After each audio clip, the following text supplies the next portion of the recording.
Olá, internautas! Está no ar o JC Entrevista, que hoje aborda um tema que afeta tanto os empregados da área pública quanto os da esfera privada, a falta de motivação. Para falar sobre o tema, eu recebo no estúdio da JC-TV o palestrante, escritor e especialista em gestão empresarial, Sérgio Nardi. Olá, Sérgio, é um prazer contar com a sua presença no JC Entrevista. Olá, Pamela. Olá, os amigos do JC-TV. É uma satisfação estar aqui conversando com vocês. Sérgio, quais são os sintomas dessa síndrome de burnout? A síndrome de burnout é uma síndrome relativamente nova. Tá? Ela foi descrita pelo médico americano Freudenberg em 1974.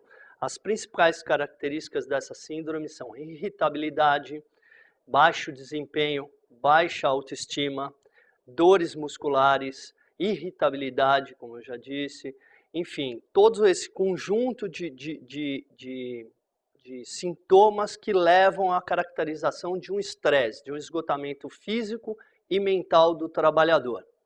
Que tipos de funcionários podem ser acometidos por essa síndrome de esgotamento profissional?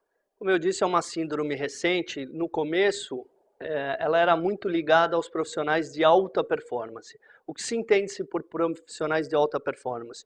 Eram bombeiros, agentes penitenciários, pilotos de avião, caças, militares, enfim, todas aquelas funções que levavam o trabalhador, a pessoa, a um nível de tensão muito grande e por um longo período de exposição a essa tensão. Hoje, essa síndrome, ela migrou, digamos assim, para todos os ambientes empresariais, seja no setor público ou privado, como você disse, e ela atinge hoje todo o trabalhador. Todo trabalhador, digamos assim, normalmente de um nível de gerência média acima, está exposto à síndrome de burnout em virtude de todas as metas, ao dinamismo do mercado, as oscilações que esse mercado oferece hoje e exige desse trabalhador.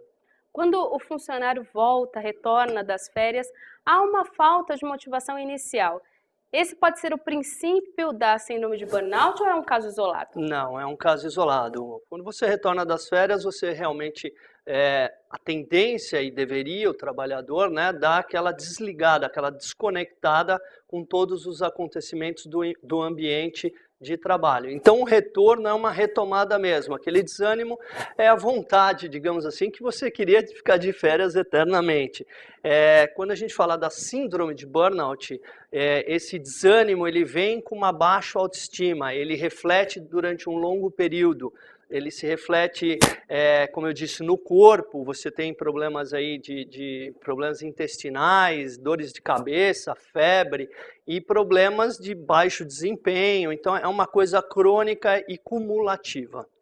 Para o concursando que está nos assistindo, como essa síndrome se manifesta? Das mesmas formas, numa pré-preparação para a prova, por exemplo, também? Eu acho que a gente poderia aqui, aproveitando o telespectador focado em concurso, a gente extrapolar isso do ambiente corporativo e trazer para o ambiente de concurso, de provas, que é o nosso tópico aqui no JC-TV.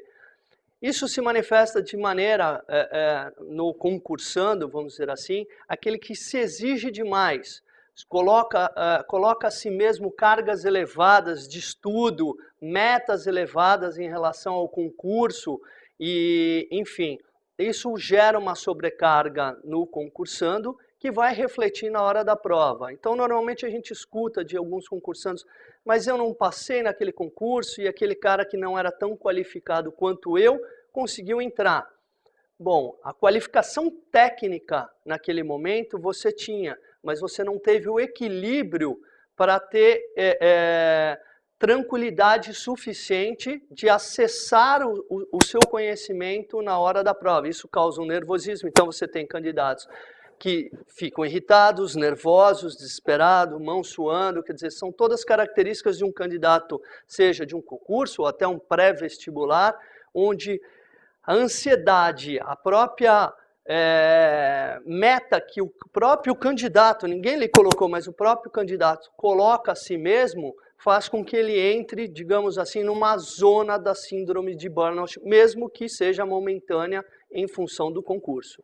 Momentânea ou não, essa síndrome afeta diretamente o desempenho das funções. Em que nível isso acontece, Sérgio? Isso com certeza, assim, a gente falou momentânea em função do concursando, né? Porque passou a prova, ele passou ou não passou, aquilo tende a acalmar. Agora, dentro do ambiente corporativo, não. É aquilo que eu falei, é um acúmulo de coisas que não tem como não refletir no desempenho do trabalhador. Refletindo no desempenho do trabalhador, reflete no desempenho da organização.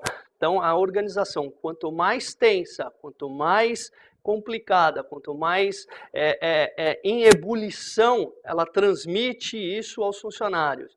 E isso se espalha, é uma síndrome, digamos assim, a sua irritabilidade vai irritar o companheiro, que por conseguinte vai irritar a chefia, e aquilo vai tomando o ambiente corporativo de uma tal maneira que no conjunto final isso é refletido no desempenho da empresa perante o mercado. Como a pessoa que identificou possuir essa síndrome, seja momentânea ou não, deve tratar? É preciso consultar um médico? Tem outras formas? Só mudando de emprego? Os casos mais graves hoje da síndrome de burnout já são tratados com antidepressivos e remédios. Agora, isso são os casos extremos, quer dizer, quando o trabalhador necessita de um acompanhamento médico e psicológico, nós já estamos num limite que aí foge ao meu conhecimento, é uma parte médica, então não vou entrar nesse caso, mas o trabalhador que vem sentindo uma irritabilidade, um desânimo ao ir trabalhar, uma falta de relacionamento com a equipe, as dicas para melhorar isso, apesar de simples, e elas por serem simples, normalmente as pessoas falam, isso é bobagem, eu não vou fazer, elas são atividade física, regrar a alimentação, diminuir a exposição ao álcool.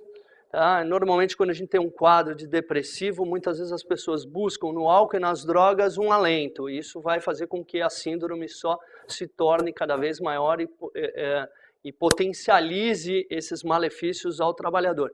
Então, a princípio, é uma atividade física, uma yoga, uma meditação, um próprio relaxamento, um futebol com os amigos depois do expediente. São coisas que parecem que são simples, mas elas conseguem descarregar, entre aspas, digamos assim, desestressar o trabalhador e contribuir para que ele não entre num quadro mais avançado da síndrome de burnout. Quer dizer, arrumar uma forma de reequilibrar-se e encontrar o bem-estar nas coisas diárias. Exatamente, o equilíbrio é a palavra, como a gente falou agora há pouco sobre os concursandos, quer dizer, não adianta você ter ali, vamos dividir o cérebro em gavetinhas, todas as gavetinhas preenchidas com informações para serem acessadas, se na hora da prova o teu nervosismo, a tua excitação, a tua meta colocada faz com que você não consiga acessar as gavetas. Né? Aí você tem um candidato com uma performance, uma qualificação técnica não tão boa quanto a sua, mas com uma tranquilidade, um equilíbrio melhor, que faz com que ele acesse melhor essas gavetas e tenha um desempenho na prova e no concurso melhor. A mesma coisa no ambiente corporativo. O equilíbrio. Hoje a gente fala em metas, hoje a gente fala em lucratividade, hoje a gente fala em competitividade e tudo isso se reflete no trabalhador e ele tem que dar o melhor de si para que a organização sempre dê o melhor resultado, o melhor benefício aos acionistas e aos investidores. Mas tudo tem um limite, tudo tem um ponto onde a pessoa tem que falar, eu tenho que parar aqui. Agora, como fazer? Ou um reequilíbrio através de uma atividade física, uma atividade mental, uma atividade de relaxamento, ou no extremo da ponta, se realmente a pressão for muito grande, cabe sim à pessoa a decisão de repente, trocar o ambiente corporativo, ou seja, procurar um emprego que se adapte às suas metas e à sua condição real de desenvolvimento pessoal. No que a empresa, Sérgio, precisa investir para ter sempre funcionários motivados e preparados para desenvolver as tarefas que ela espera? As organizações hoje elas têm que olhar o trabalhador como uma peça fundamental. Eu acho que com toda a tecnologia, com todo o marketing, com todas as ferramentas existentes, hoje ainda são as pessoas que fazem as diferenças nas organizações. Tá? Então, capital intelectual humano dentro dessas organizações é o ativo mais importante que uma empresa tem. Mas, na outra ponta, aquilo que eu falei, nós temos competitividade, acionistas querendo rentabilidade, cenário macroeconômico externo, cenário econômico interno, e tudo isso numa constante evolução. Então, cabe às empresas tentar cuidar desse seu capital intelectual humano, propiciando, de alguma maneira, esses, digamos, novamente, entre aspas, tratamentos que minimizam os efeitos da síndrome de burnout. Então, talvez investir numa academia dentro da própria empresa, bonificar, nem sempre apenas com dinheiro as metas, mas com viagens, com passeios, com folgas, tentar, de alguma maneira, dentro das possibilidades do business da empresa, oferecer aos funcionários algum dia da semana para o home office, para que o trabalho seja feito no ambiente da própria casa, sem comprometer o desempenho. Enfim, existem várias ações pontuais dentro da própria empresa, quer dizer, a empresa não precisa de grandes investimentos ou de grandes reengenharias para proporcionar isso ao funcionário, que de alguma maneira, aquilo que a gente já falou, isso vai fazer com uma conta de menos naquele estresse. Então ele vai somando algumas coisas aqui por conta do mercado, da renda, da lucratividade que a gente falou, mas o esporte, o relaxamento, um bônus, uma viagem, um home office faz com que essa conta vá sendo dividida e faça com que o trabalhador tenha um melhor desempenho. Você viu que são medidas simples, tanto da parte das empresas, quanto da sua parte, para se ver livre dessa síndrome de burnout. Sérgio, agradeço muito sua participação aqui no JC Entrevista, todas as informações que você levou aos internautas. Eu que agradeço vocês a oportunidade, fico à disposição caso tenha ficado alguma dúvida, para mandar aí pela internet e responder aos internautas, espectadores. Meu e-mail é sergionardi@uol.com.br. Obrigado. E a você, internauta, muito obrigada pela sua companhia e até o próximo programa. Nos vemos lá!